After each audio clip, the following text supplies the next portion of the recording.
E lá vamos nós pro 8º vídeo da nossa maratona LGBTQIAPN+, 2025. Se você perdeu algum vídeo, corre aqui na playlist da maratona desse ano. E se você não viu do ano passado, eu também vou deixar aqui no card. E lá você vai ter 30 outras dicas para você poder curtir um filme representativo no mês do orgulho. Bom, no vídeo de hoje a gente vai falar sobre uma série documental.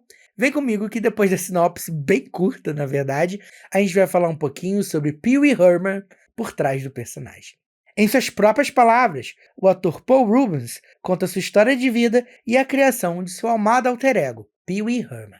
Cara, esse foi um documentário que me deixou bem triste no fim das contas. Eu vou começar falando do que eu não gostei, pra tirar isso da frente, e depois comentar o documentário como um todo. Eu acho esse um documentário muito quadrado pra quem era Pee Wee Herman, pra quem era Paul Reubens. Essa é uma série da HBO, de 2 episódios, cada episódio tem ali 1h40, e cara, é um documentário muito engessado e que o próprio Paul Reubens ali, enquanto é entrevistado, tenta quebrar o molde, tenta quebrar, sair fora da caixinha o tempo todo. Então eu acho que uma pessoa fora da casinha como ele merecia um documentário que expandisse mais as linhas que delimitam o que é um documentário, e não é o caso aqui. Bom, como eu disse, são 2 episódios de 1h40, então dá pra você assistir um depois do outro aí e virar aí um pequeno filme de mais de 3 horas.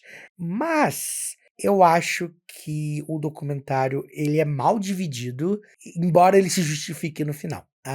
Como eu disse, ele é um documentário bem quadrado, né? Então a gente acompanha a vida do Paul numa linha do tempo, linha reta, assim, contínua. A gente começa ali na infância dele, ele começa a narrar a infância dele, o primeiro contato dele com as artes, até que ele vai realmente para a faculdade de artes cênicas, e aí ele começa a relação com a galera do teatro, né? Aquela galera ali na efervescência dos anos 60, 70, que quebrava todo tipo de padrões, né? A gente vai acompanhando essa história até o Pee Wee Herman ser criado, e aí a gente acompanha depois a ascensão e a queda do personagem e, junto com ele, a queda do Paul Reubens. E eu acho que é uma história meio melancólica, porque você consegue observar ali como o Paul Reubens em si, ele, sem todas aquelas amarras, sem todos aqueles personagens, é um homem acuado. É um homem que viveu para trabalhar e nisso que ele se escondeu atrás do alter ego, ele acabou escondendo quem ele era mesmo, na verdade, sabe? Ele até menciona isso no documentário, talvez um pouco por alto demais, de como ele era um homem gay e que ele deixou de viver a vida dele, de como ele deixou de viver a sexualidade dele para poder viver em prol do trabalho. E mesmo quando ele deixou de viver em prol do trabalho, mesmo depois de ter conquistado aquilo tudo, ele simplesmente não soube viver a vida dele.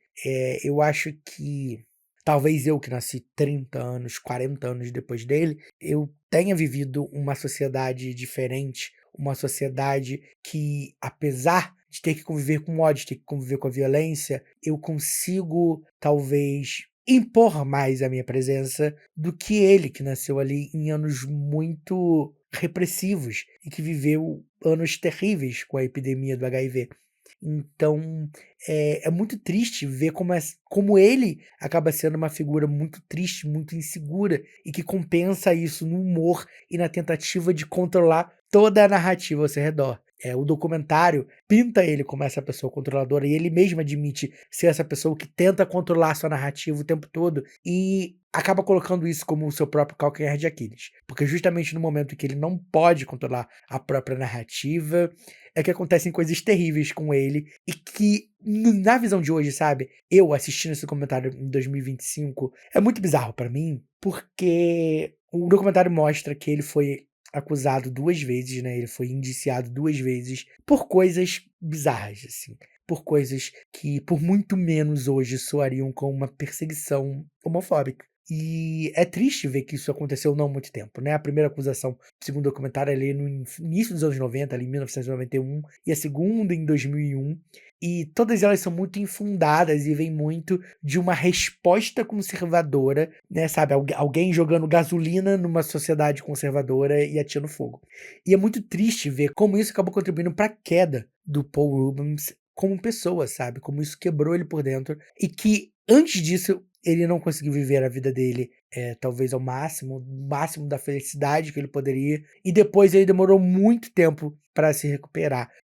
Como eu disse, eu acho que o documentário tem um ritmo esquisito, e na segunda parte ali do último episódio, isso fica muito claro, e a gente começa a ver, o documentário começa a correr na linha do tempo dele, né? Depois que ele narra esse caso que aconteceu em 2001, o documentário começa a correr na linha do tempo, quando a gente vê, a gente já tá meio que nos dias de hoje. E só no final do documentário explica por quê. O Paul Rubens nunca terminou as entrevistas para esse documentário. Ele faleceu em 2023 e no meio do processo ele acabou desistindo do documentário e depois queria retomar, principalmente por essas questões dessa insegurança dele, que ele disfarçava com um pouco de humor e desse medo de ceder o controle da sua narrativa para outra pessoa. E o documentário acaba encerrando com um áudio que ele gravou na véspera do seu falecimento, que infelizmente é uma mensagem muito triste e que, olhando para o documentário, a gente só espera que não se repita com mais ninguém, que ninguém tenha que se esconder para viver o seu maior sonho, sabe?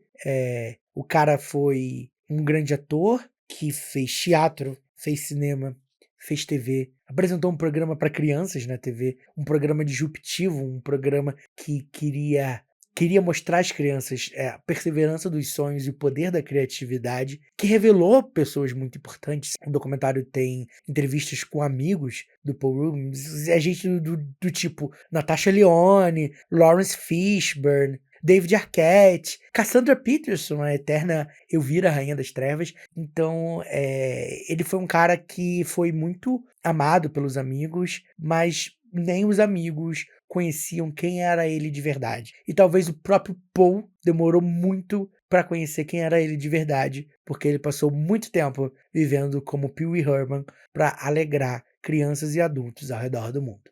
Bom, e se você chegou até aqui, não esqueça de deixar o seu like, se inscrever no canal e ativar o sininho para não perder nenhuma novidade. Pee Wee Herman, por trás do personagem, é uma série documental original HBO, então tá disponível lá na HBO Max, que era Max, que vai virar HBO Max de novo, você já sabe. Então se você quiser assistir, é só correr lá. E depois volta aqui e me conta o que você achou. Vamos discutir um pouco sobre isso. Para Pee Wee Herman, por trás do personagem, eu dou 3,5 estrelas. Em algum lugar desse vídeo agora tá aparecendo meu arroba e eu convido você a me seguir em todas as minhas redes sociais. Nelas, a gente pode bater um papo sobre cinema. Você pode me contar qual filme não pode faltar aqui na nossa maratona LGBTQIAPN+, 2025. E claro, você fica por dentro de tudo que vem por aí no canal. Afinal, eu tô sempre postando os filmes que estou assistindo nos stories do Instagram e também no Letterboxd. A mensagem que fica no final das contas é: vamos viver sem medo de ser feliz, sem medo de mostrar quem nós somos. E vamos ser sempre a melhor versão de nós mesmos. Até o próximo filme.